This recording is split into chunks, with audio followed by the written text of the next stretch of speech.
The smell of overcooked salmon and industrial-strength floor wax shouldn't belong in the grand ballroom of the Palace Hotel, but that's the reality of the service table.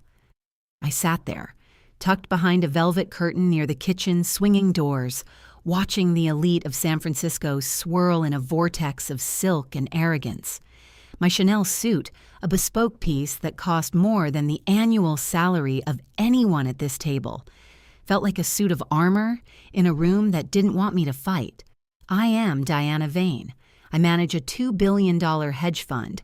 I make decisions in microseconds that can collapse industries or birth empires. But to Beatrice Thorne, my mother-in-law, I am just the girl who works with numbers. I looked at my watch. 8:15 p.m. The gala was in full swing. At the main table, the throne, as Beatrice calls it, sat my husband, Julian, Ari and his mother, and in my seat, in the seat reserved for the wife of the heir, sat Sienna Brooks, a 22-year-old intern with wide, faux innocent eyes and a cheap, cloying perfume that smelled like desperate social climbing. I pulled out my phone. 88 missed calls from Julian. He was probably panicking, not because he missed me, but because the optics of his wife sitting with the waitstaff were suboptimal for the family brand. "Is the seat comfortable, Diana?" a voice hissed. I didn't turn. I knew that voice. It was Eleanor, Beatrice's sister, a woman whose only contribution to society was spending her inheritance on bad plastic surgery. "It's functional, Eleanor," I replied, my voice as flat as a stagnant market. "In finance, we value utility over aesthetics. This table has a direct line of sight to the service exit. It's the most efficient place to be if one needs to make a quick liquidation." Eleanor snorted, her face tightening in a way that looked painful. "You're so clinical. No wonder Julian spends so much time at the office with that lovely Sienna. She actually understands the art of conversation, not just spreadsheets." I finally turned to look at her. "Spreadsheets are just stories told in a language you don't speak, Eleanor. And right now, the story of this room is one of massive over-leveraging. You're all wearing diamonds you can't afford, drinking wine I paid for, and sitting in a ballroom leased under my corporate name. If I were you, I'd be very careful about who I insulted before the appetizers are served." The main event was the heritage presentation. Beatrice stood up, her red sequin dress shimmering like a fresh wound. She started talking about the Thorne legacy, a theatrical dynasty that hadn't produced a hit play since the Nixon administration. They were living on the fumes of a fire that had gone out decades ago, and I was the one providing the oxygen. I stood up.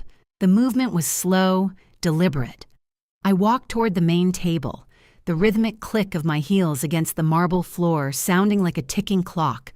The room fell silent. Even the clinking of silverware stopped. "Beatrice," I said, reaching the table. "I apologize for being late to the inner circle."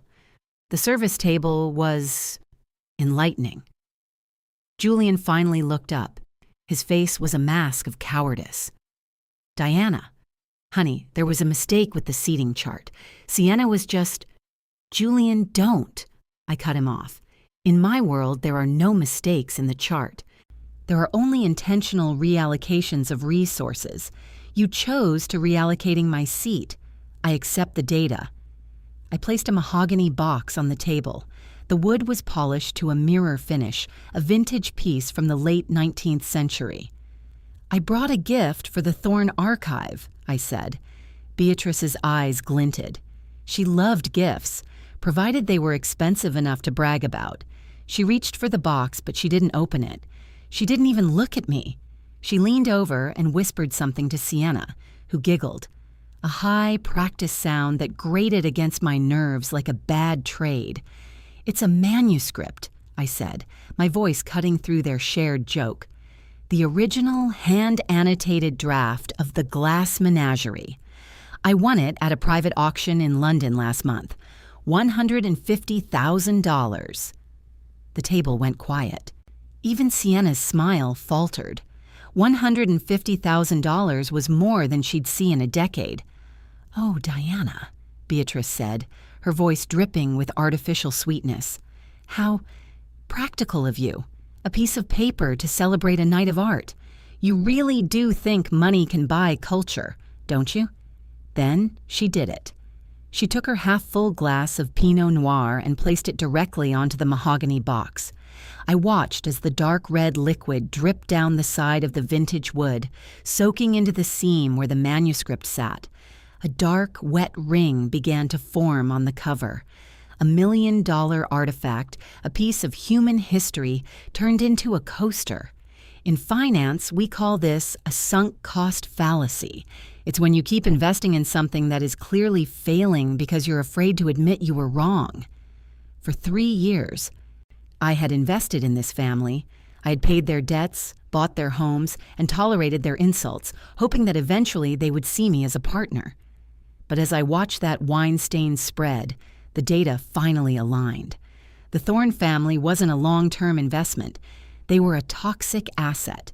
They were a liability that was threatening to drag my entire life into the red. "Julian," I said, my voice a whisper of pure, cold logic. "Are you going to let her do that?"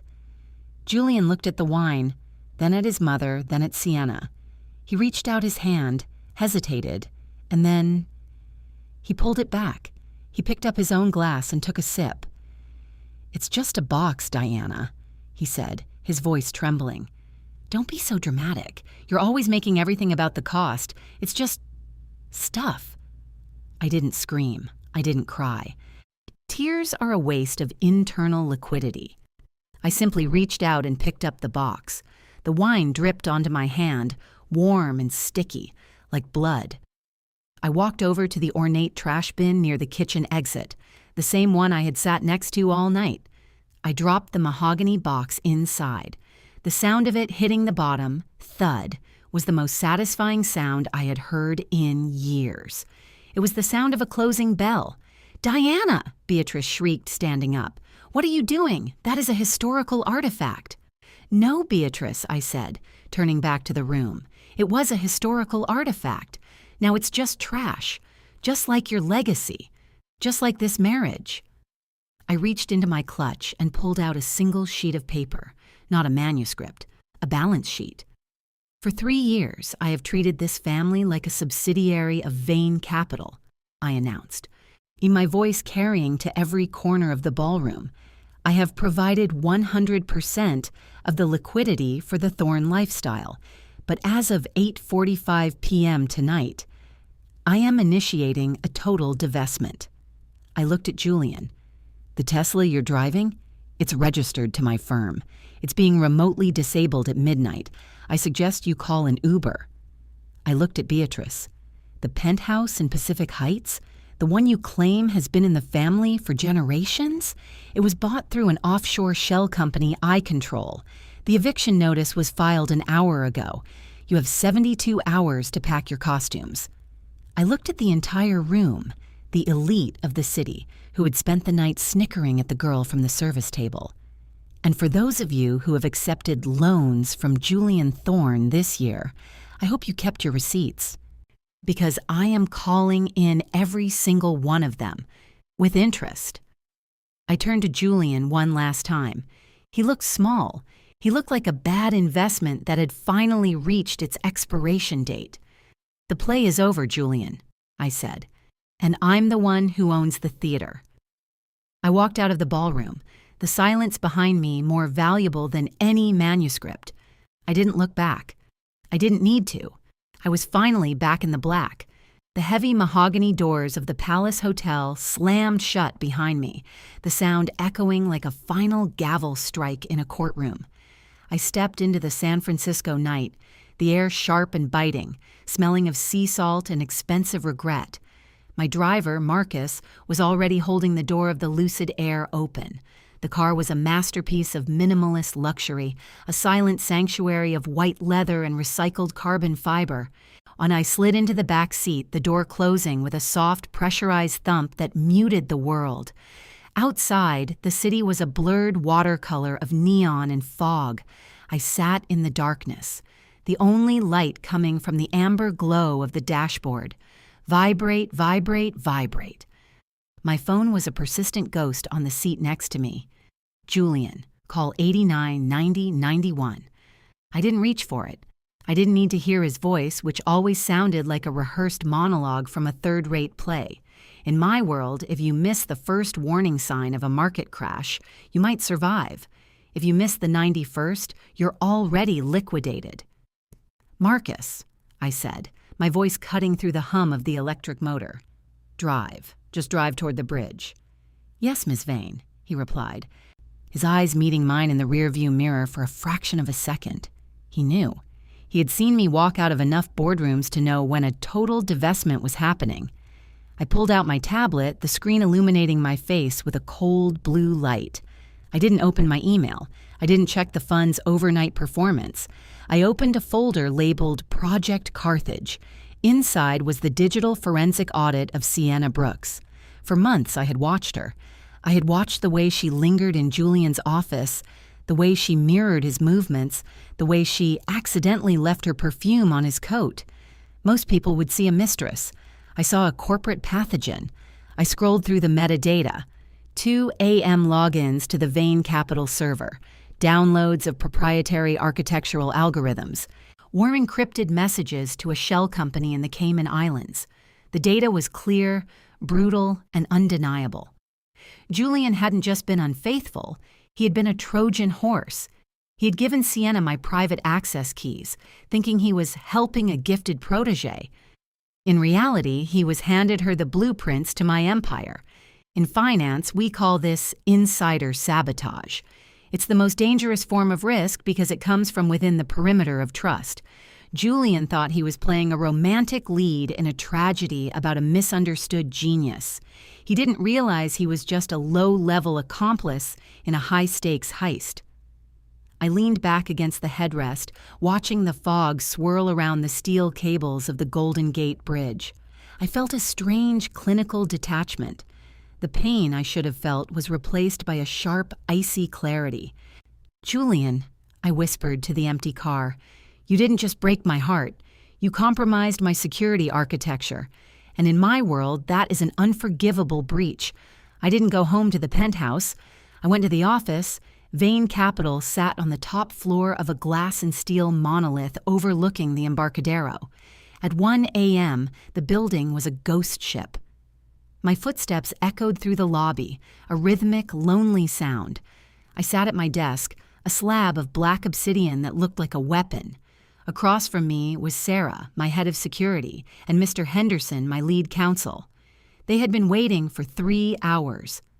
"Diana," Henderson said, his voice heavy with the weight of 30 years in corporate law, "we've finished the trace. It's worse than we thought." He slid a blue folder across the desk. I opened it. Oh, Julian had signed over the Future Trust. It was a multi-million-dollar fund I had established for our someday, for the children we hadn't had yet, for the legacy we were supposed to build. He had transferred the entire balance into an account controlled by Sienna Brooks under the guise of an educational grant. I looked at his signature, shaky, desperate. The signature of a man who knew he was drowning and was trying to grab onto a handful of sand. "He thought he was being generous," Sarah said, her voice tight with anger. "He thought he was the benefactor of a young artist. He didn't see the transfer codes embedded in the grant documents. Sienna was funneling the money directly to our biggest competitor, Cyrus Blackwood. Cyrus Blackwood, my rival, the man who had spent a decade trying to find a crack in my armor. And Julian had handed him the keys to the front door. I felt a coldness settle in my chest, a sensation more absolute than ice. This wasn't just a sunk cost. This was hostile takeover territory. "Henderson," I said, my voice sounding like a razor on glass, "I want the divorce papers ready by dawn. No mediation, no negotiation. I want a total asset freeze on every Thorne-affiliated account. If they try to buy a cup of coffee tomorrow morning, I want the card to decline." "And Julian?" Sarah asked. "Julian is a non-performing asset," I replied, "and we are going to liquidate him in front of the entire market." I worked through the night.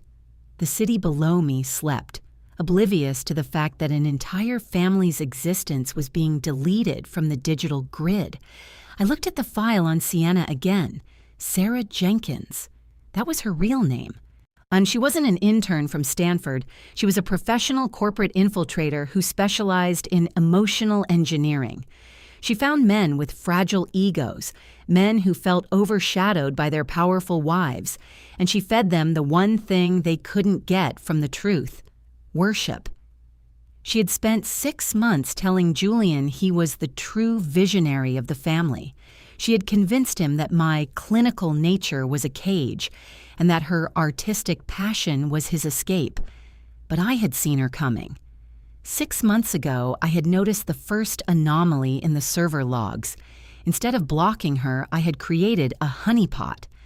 I had funneled all of Sienna's stolen data into a separate, isolated server filled with corrupted algorithms and faulty architectural models. She thought she was stealing a billion-dollar redevelopment plan. In reality, she was stealing a digital bomb. I looked at the clock, 4 a.m. In 5 hours, the market would open. Julian and Sienna were planning to present their new project to the City Planning Commission today. They thought they were going to launch their own empire using my resources. "Henderson," I said, looking up from the screen, "is the hologram system at the Palace Hotel still active for our presentation tonight?" "Yes, Diana. Why?" A small, dangerous smile touched my lips. "Because the Thorns love a grand performance, and I'm going to give them the final act they deserve. In finance, there is a strategy called short selling. You bet on a company's failure, and then you accelerate that failure by exposing the truth. Tonight, I wasn't just shorting the Thorn family, I was delisting them from the exchange of human respect." I leaned back, the neon lights of San Francisco reflecting in my eyes. I didn't feel tired. I felt sharp. I felt solvent.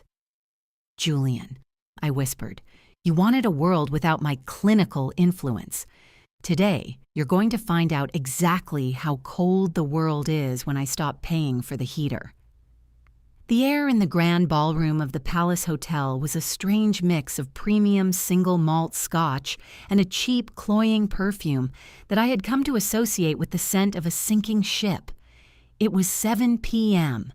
The elite of San Francisco, the tech titans, the real estate moguls, and the vultures of the venture capital world were all gathered for what they believed was the launch of the century.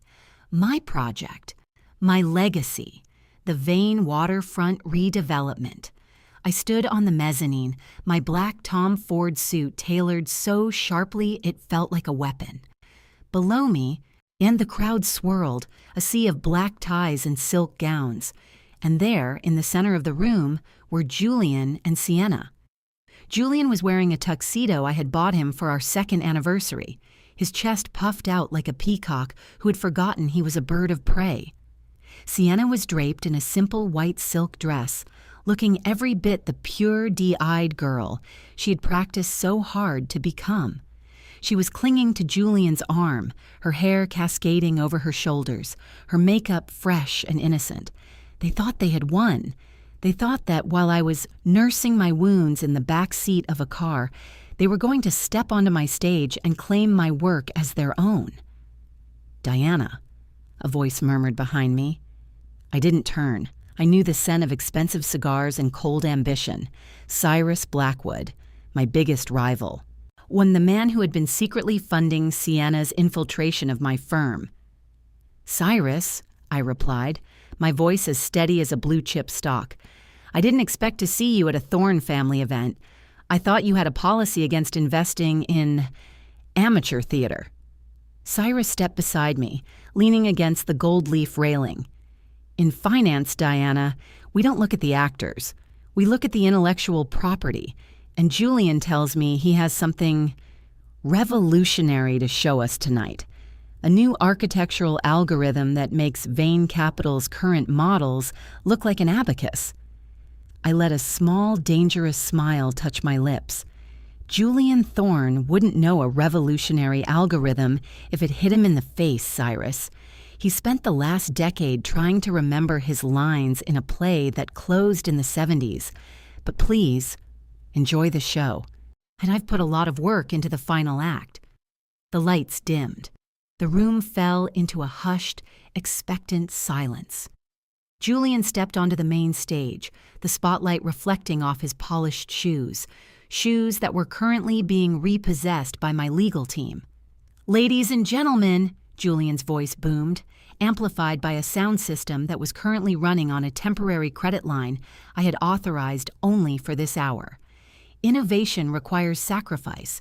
It requires the courage to move beyond the clinical cold pragmatism of the past and into a future of pure artistic vision.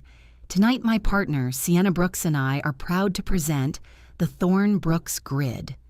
He looked at me, a flash of triumph in his eyes.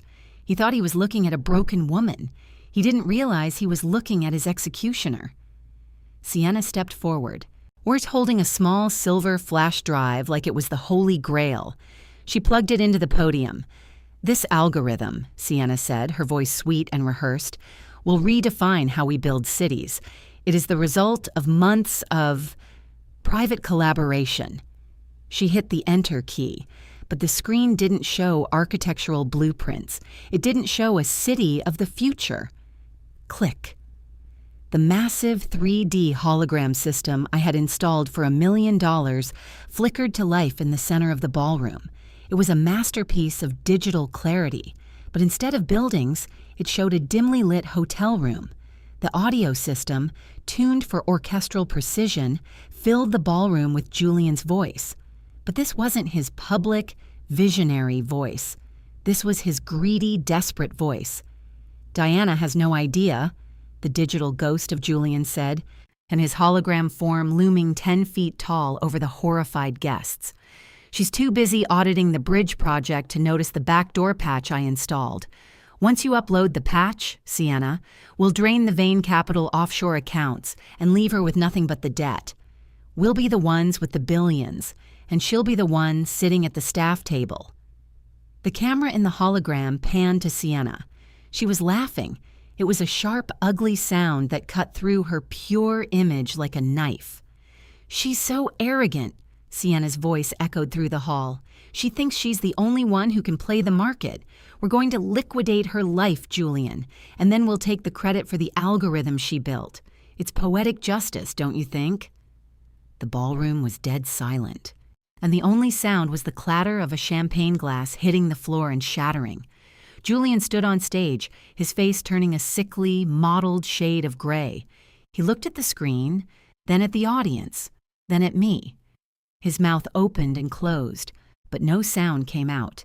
He was a leading man who had forgotten his lines in the middle of a live broadcast. I walked down the mezzanine stairs, the click of my heels sounding like a hammer hitting nails.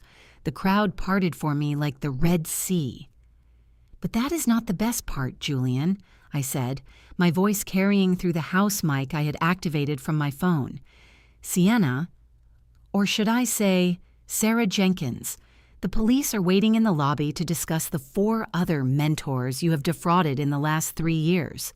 You're not an architect, Sarah. You're a corporate pathogen." Sienna tried to speak, her face twisted in a snarl of pure, unadulterated hatred. You clinical bitch, you set us up." "I didn't set you up, Sarah," I replied, standing at the edge of the stage.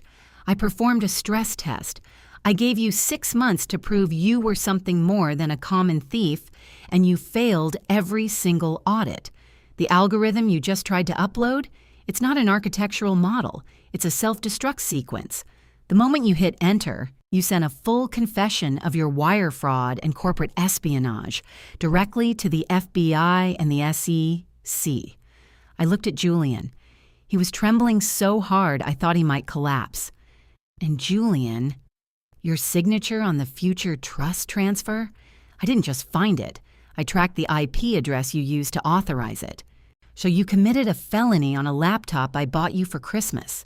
That is what we call a negative yield." I turned to the room, to the investors and the tech moguls who were watching the Thorne family legacy disintegrate in high definition. For 3 years, the Thorne family has lived on the credit of my hard work. They have insulted my profession, belittled my intellect, and tried to steal my future. Tonight, I am closing the account. Julian, the car is gone. The penthouse is locked. And your mother's artistic props are being inventoried by my lawyers as we speak to pay back the funds you embezzled. The security team, my team, stepped onto the stage. Julian didn't even fight. He looked like a man who had finally realized the stage was empty and the audience had left. I looked at Cyrus Blackwood in the mezzanine, and he was watching me with a look of pure, calculated respect. He had lost his investment in Sienna, but he had gained something more valuable, the knowledge that I was untouchable. In finance, there is a strategy called short selling. You bet on a company's failure. Tonight, I didn't just short the Thorne family. I delisted them from the exchange of human respect. "The play is over, Julian," I whispered, the words echoing through the silent hall, "and the theater is being demolished." The ballroom was no longer a place of celebration. It was a crime scene of the soul. The flashing blue and red lights of the San Francisco Police Department pulsed against the gold-leafed pillars, turning the grand hall into a fever dream of justice and ruin. Julian was being led out, his head bowed, his wrists encircled by the cold, unyielding steel of handcuffs that cost less than the silk tie he was wearing. Behind him, Sienna, or Sarah Jenkins, was screaming, her voice a jagged glass shard of pure, unadulterated rage. I didn't watch them go. I didn't need the visual confirmation. In finance, once a transaction is cleared, you don't keep staring at the receipt. You move to the next trade. I turned back to the mezzanine railing where Cyrus Blackwood was still standing. He hadn't moved an inch. He was holding a glass of mineral water, watching me with the intensity of a grandmaster who had just seen a pawn reach the back rank and turn into a queen. "You didn't just burn the house down, Diana," Cyrus said, his voice a low, dangerous rumble that vibrated in the quiet air. "You salted the earth so nothing would ever grow there again. That was efficient, brutal, and remarkably expensive for your own reputation." I walked toward him, my got-gay Jimmy Choo clicking a steady, confident rhythm. Reputation is a lagging indicator, Cyrus. It follows results. Tonight, I removed $1 billion liability from my life. The market might be shocked for 24 hours, but by Monday morning, they'll realize Vane Capital is leaner, faster, and completely secure. My stock will rise because I had the courage to perform a total liquidation. Cyrus tilted his head, his eyes scanning me like a high-frequency trading algorithm. Most women would have been crying in a bathroom. Most wives would have been pleading for an explanation. But you stood there and watched them drown in high definition. Tell me, Diana, do you even have a heart? Or is it just a very sophisticated processor? I have a heart. Cyrus, I replied, standing so close I could smell the expensive tobacco on his suit.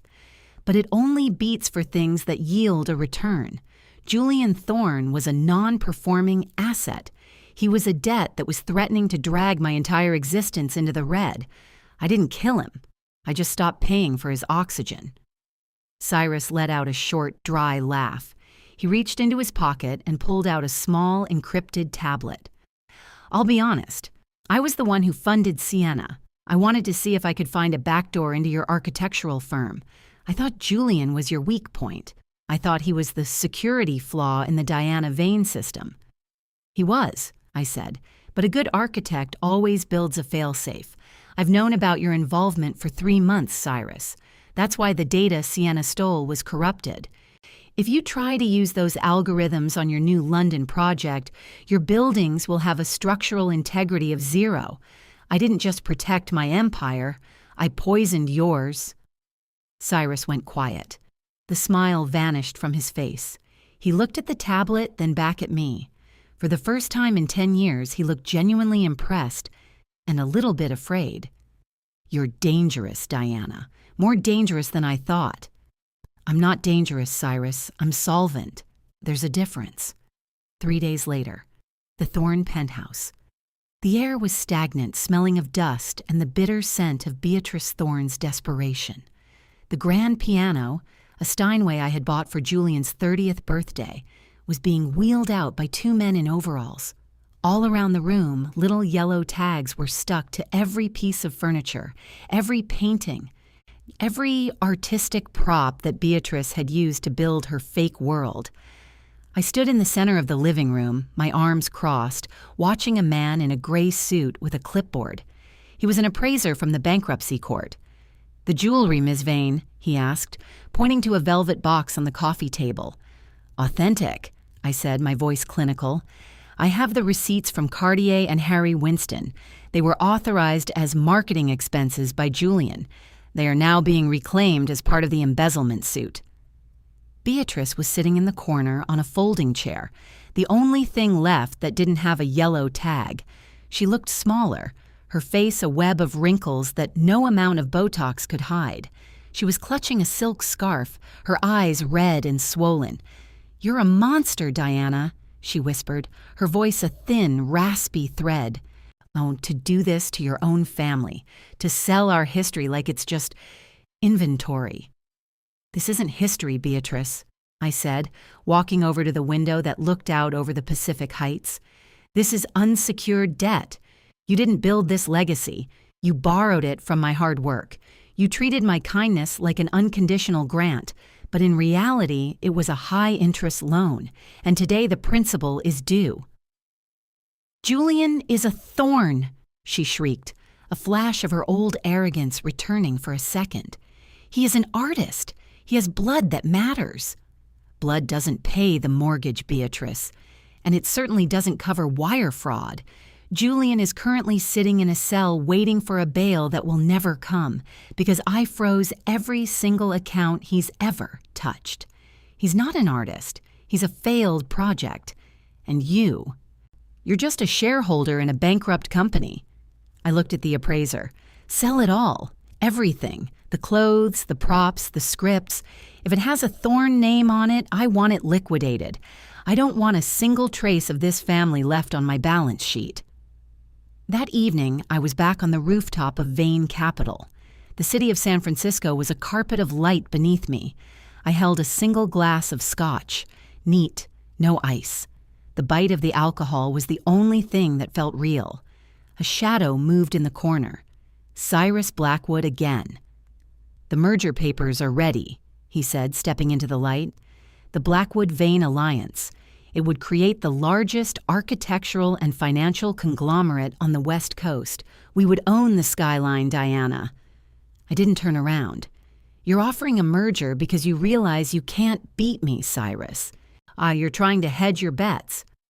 "I'm offering a merger because I've finally found a partner who operates on the same frequency as I do," he said, standing beside me. "Julian was a prince in your castle, and he hated you for it. But I have my own kingdom. I don't need your money. I just need your mind." I looked at him. For the first time in years, I didn't feel like I had to be the one holding the heater. Cyrus was a fire of his own. "One rule, Cyrus," I said, raising my glass. "In this partnership, there is no sentiment. There is no family legacy. There is only the yield. The moment the numbers don't add up, we dissolve. No drama, no theater." "Agreed," he said, his eyes glinting. "To the architect's revenge." "No," I replied, clinking my glass against his. "To the perfect audit." I sat at my desk one last time that night, and the divorce decree was lying in the center of the obsidian slab. It was a single sheet of paper that represented the end of a 3-year era. Julian had sent a letter from prison.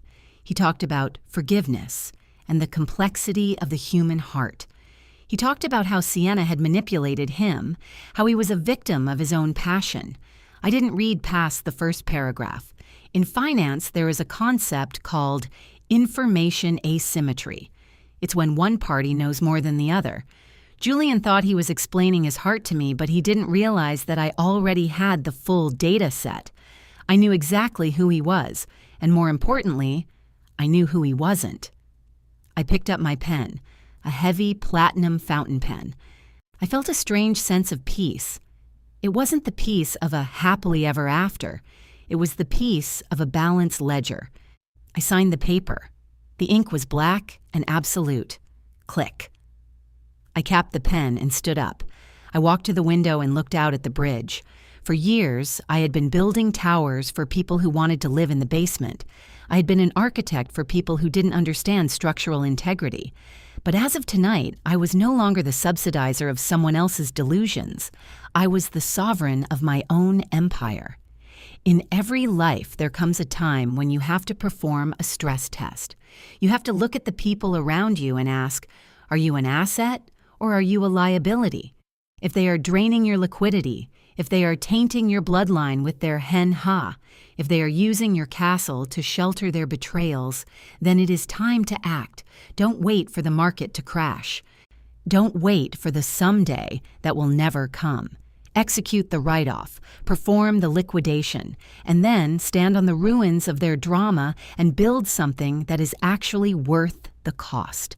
The play is over. The curtain has fallen, and for the first time in my life, I am the one who owns the silence. The visiting room of the Santa Clara County Jail smelled of industrial bleach and broken spirits. It was a space designed to strip away the artistic aura Julian Thorne so desperately clung to. I sat behind the reinforced glass, my charcoal gray power suit a stark metallic contrast to the drab institutional beige of the walls. I didn't bring a lawyer. I didn't bring a witness. You don't need a team to perform a final post-mortem. Julian was let in. He looked depleted. With the designer stubble he used to maintain with such precision was now just a ragged, unkempt beard. The silk shirts were gone, replaced by an orange jumpsuit that made his skin look like curdled milk. He sat down, his hands trembling as he reached for the intercom phone. "Diana," he whispered, his voice cracking like a dry riverbed. "I didn't think you'd come. I've been writing to you. Did you get the letters?" I picked up the receiver. My touch was light, clinical. "I received them, Julian, but in my industry, we don't read the footnotes if the main financial statement is fraudulent. Your letters are just interest-only payments on a debt you can never settle." Julian closed his eyes, a single tear escaping. It was a well-timed tear. Or the kind he used to use to get me to authorize an extra $10,000 for his research trips to Paris. But tonight, the market for his sorrow was closed. I was weak, Diana. Sienna. She made me feel like I was the center of the universe.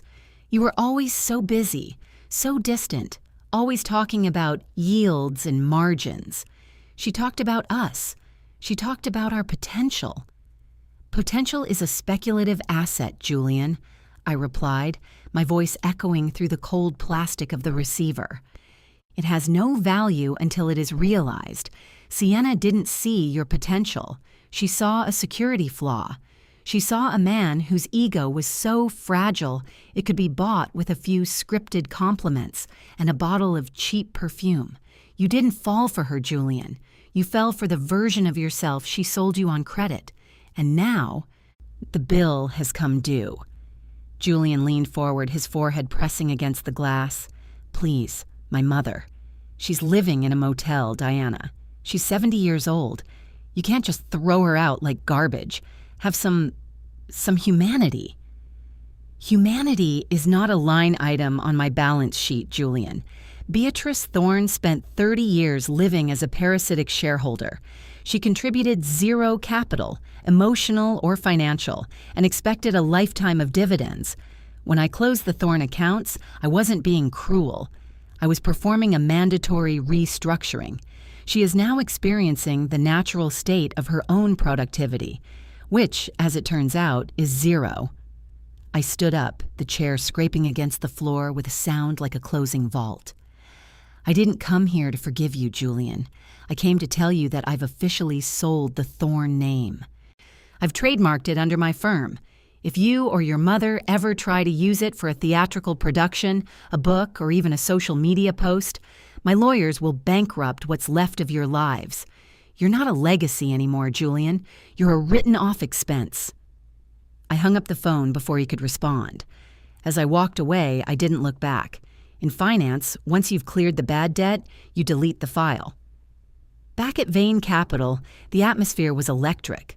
While the Thorns were mourning their art, I was busy with a hostile takeover of every company that had ever tried to profit from their proximity to me. "Ms. Vane," Sarah said, stepping into my office with a digital ledger, "we've successfully acquired 60% of the Thorn Arts Group debt. We now control their entire intellectual property library." "Excellent," I said, while looking out at the city. "Burn it." Sarah paused. "Burn it? Some of those scripts are worth... They are worth exactly what someone is willing to pay, Sarah.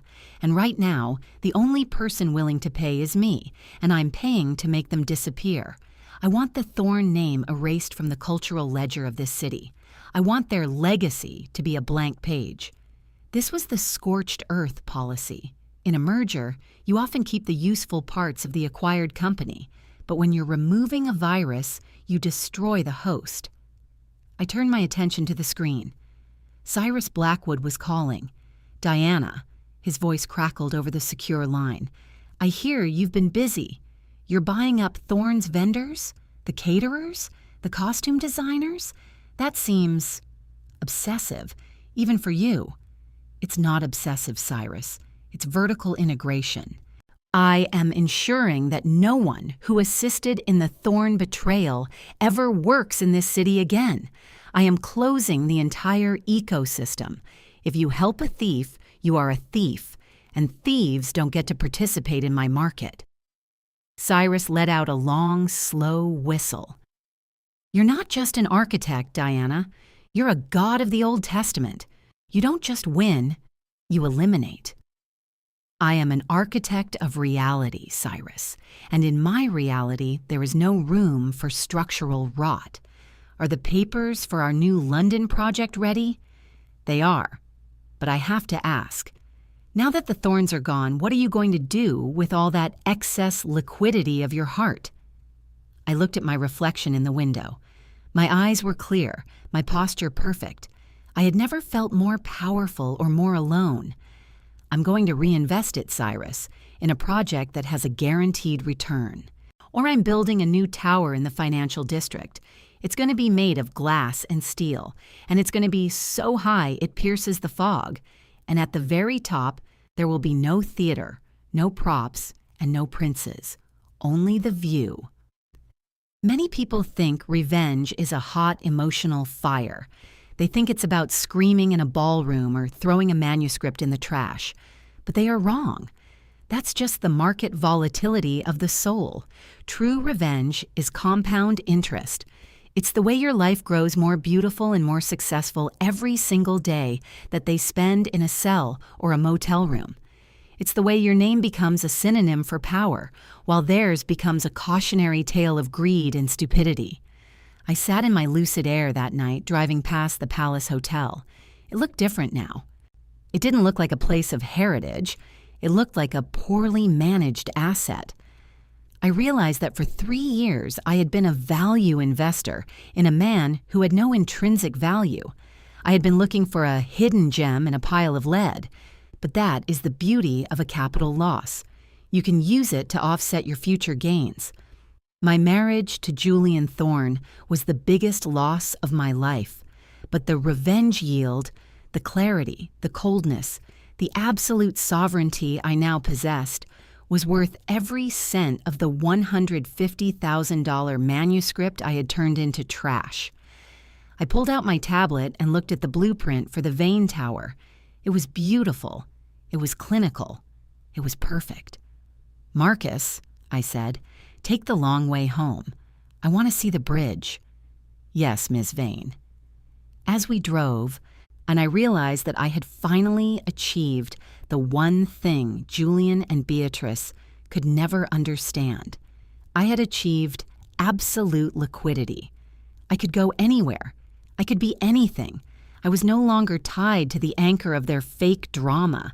I was Diana Vane, and my market was just beginning to soar. 1 year later, San Francisco, The Vane Tower stood as a monolith of glass and obsidian, a vertical representation of a perfectly balanced ledger. It didn't lean, it didn't apologize. It simply occupied the space where the Thorne family's old, crumbling theater once stood. I had bought the land, demolished the heritage, and built a fortress of high-frequency trading and architectural innovation. I stood in my new office on the 88th floor. The walls were nothing but seamless glass, giving me a 360-degree view of a city that I now partially owned. And there were no velvet curtains here, no artistic clutter, only the rhythmic blue pulse of the server banks in the hallway and the silent, deadly efficiency of my team. "Ms. Vane," Sarah said, stepping in. She looked different now, sharper, more clinical. I had promoted her to Chief Operating Officer. "The final audit of the London merger is complete. We've successfully absorbed Blackwood's European assets. Cyrus is waiting in the lounge. He looks significantly less confident than he did 6 months ago." I didn't turn around. I was watching a cargo ship move slowly under the Golden Gate Bridge. In finance, confidence is a lagging indicator, Sarah. It usually disappears right before the final liquidation. "Show him in." Cyrus Blackwood walked in, but the swagger was gone. His suit was still expensive, but it hung on him like a shroud. He had tried to play the equal partner game, but he had forgotten one fundamental rule of my market. I don't share sovereignty. "You did it, Diana," Cyrus said, his voice a dry rasp. "You didn't just merge with me. You performed a hostile absorption. You used my own liquidity to buy out my board behind my back. It was a masterpiece of predatory lending." "It wasn't predatory, Cyrus. It was necessary restructuring," I replied, finally turning to face him. I sat behind my obsidian desk, the surface as dark and deep as the Pacific. "You thought our partnership was a summit of 2 mountains. But in reality, there can only be one peak. You were a diversifiable risk, and I decided to mitigate you." Cyrus sat down, his hands resting on his knees. "And what now? You have the tower, you have the fund, you have the city. Or you've successfully deleted every person who ever stood in your way. Are you happy, Diana? Or is happiness just another non-performing asset you've written off?" "Happiness is a volatile metric, Cyrus. It fluctuates with the weather.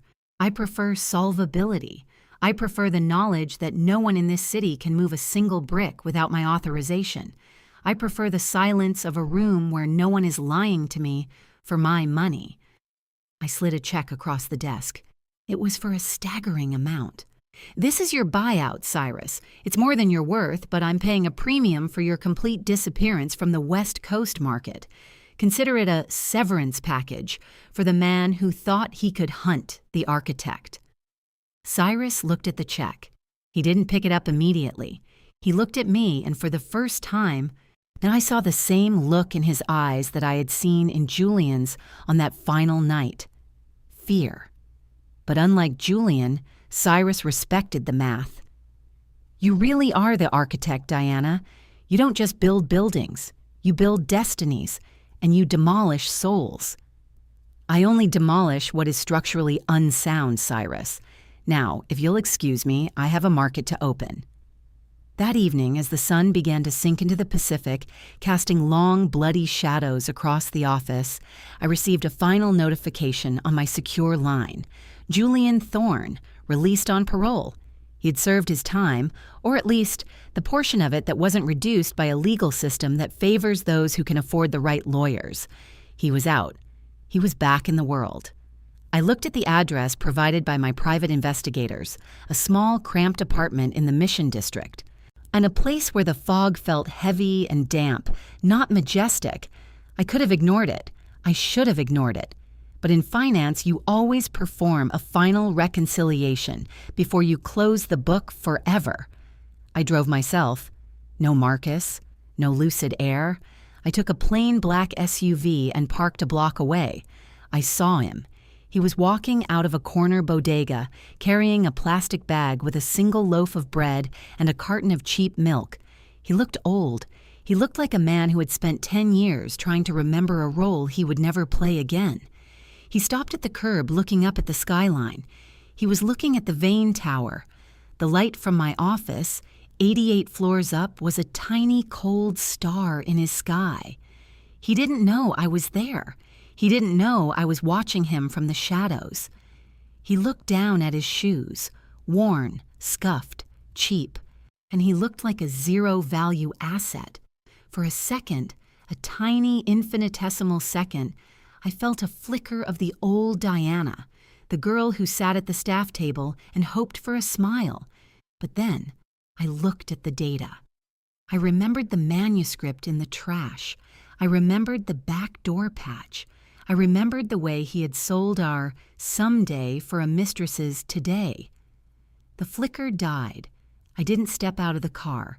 I didn't offer him a charity grant. I simply watched as he turned the corner and disappeared into the fog of a life he had earned. He was no longer a debt. He was no longer a liability. He was just a rounded-off decimal, a zero. I put the car in gear and drove back toward the lights of my own empire. Many of you watching this will think this is a story about revenge. You will think it's about a woman who got even. But getting even is for people who believe in a fair market. I don't believe in a fair market. I believe in a corrective market. In your life, you are the CEO, the architect, and the primary investor. You will encounter people who want to be princes in your castle. They will talk about art and soul while they drain your bank account. They will tell you that your clinical nature is a flaw while they use your pragmatism to pay for their delusions. They are parasitic liabilities. They don't want to build with you. They want to build on you. When you find them, do not try to fix them. You cannot perform a turnaround on a soul that is inherently bankrupt. Do not listen to their interest-only apologies. Do not fall for the sunk cost fallacy of the heart. In the moment the audit reveals the betrayal, you must initiate a total liquidation. Throw the manuscript in the trash. Tow the car. Freeze the accounts. Let the world see their artistic legacy for what it truly is. Unsecured debt. It will be cold. It will be quiet. You will stand on the helipad of your own success, looking at a city that no longer recognizes the names of those who tried to destroy you. But in that silence, you will find something more valuable than any happily ever after. You will find absolute sovereignty. You will find the power of a woman who no longer needs a prince because she has become the kingdom. My name is Diana Vane. My ledger is balanced. My architecture is sound. And for the first time in my life, the market is exactly where I want it to be. The play is over. The curtain has fallen. And I'm the one who owns the theater and the sky.